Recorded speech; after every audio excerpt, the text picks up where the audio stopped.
warahmatullahi wabarakatuh. Perkenalkan, nama saya adalah Elvina dengan NIM 23100033020222 dengan mata kuliah Pengawasan Mutu Agroindustri dengan dosen pengampu Prof. Dr. Insinyur I. Ketut Budaraga MSI.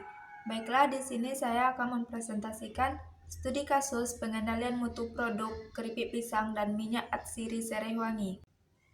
Studi kasus 1, keripik pisang. Deskripsi masalah, usaha agroindustri memproduksi 500 bungkus per hari.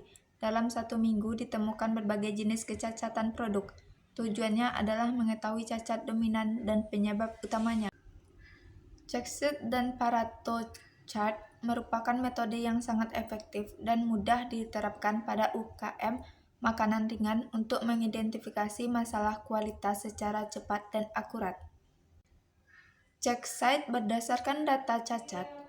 Jenis masalah produk 1. Keripik terlalu gosong ada 45 bungkus. 2. Keripik melempam ada 30 bungkus. 3. Kemasan bocor ada 20 bungkus. 4. Rasa terlalu asin ada 15 bungkus. 5. Ukuran tidak seragam ada 10 bungkus. Total jenis masalah produk adalah 120 bungkus.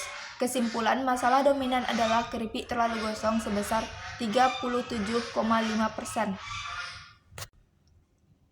Pareto chart untuk masalah cacat tertinggi berdasarkan hasil data Pareto yang menunjukkan bahwa masalah terbesar adalah keripik terlalu gosong. Prinsip Pareto 80/20 menunjukkan bahwa dengan memperbaiki masalah gosong dan melempam telah menyelesaikan 62,5% dari total masalah. Fishbone diagram untuk cacat produk, maka dibuat analisis sebagai sebab akibat sebagai berikut.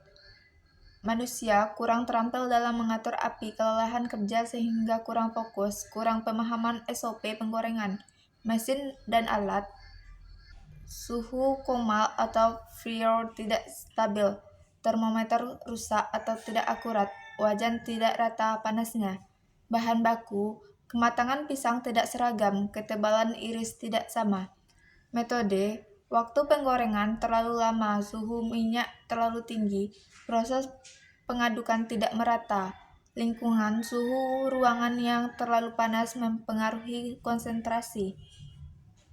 Tindakan korelasi yang dapat dilakukan. 1. Standarisasi suhu.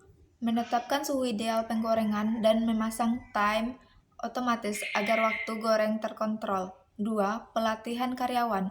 Memberikan pelatihan mengenai teknik mengiris dan menggoreng yang benar. 3. Kalibrasi alat. Mengecek dan memperbaiki alat ukur suhu secara berkala. 4. Standarisasi bahan baku. Memisahkan pisang berdasarkan tingkat kematangannya sebelum diproses. Studi kasus 2, pengendalian mutu minyak atsiri Serewangi. Deskripsi masalah. Sebuah unit produksi minyak atsiri menghasilkan data kadar rendaman selama 10 hari berturut-turut. Hari pertama 0,72, hari kedua 0,75, hari yang ketiga 0,68, hari keempat 0,80, hari kelima 0,77, hari keenam 0,70, hari ketujuh 0,74, hari kedelapan 0,69, hari ke-9 0,81, hari ke-10 0,73. Standar perusahaan menetapkan rendam normal pada kisaran 0,70% per 0,78%. Pimpinan ingin mengetahui apakah proses produksi masih stabil dan faktor apa yang menyebabkan variasi hasil.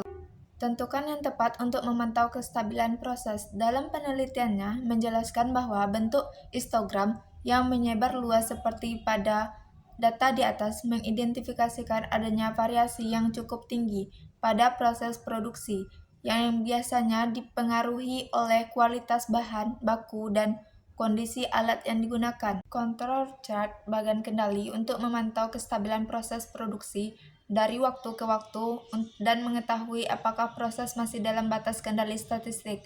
Spesifikasi rata-rata 0,73, batas atas UCL 0,81%, batas bawah 0,68%.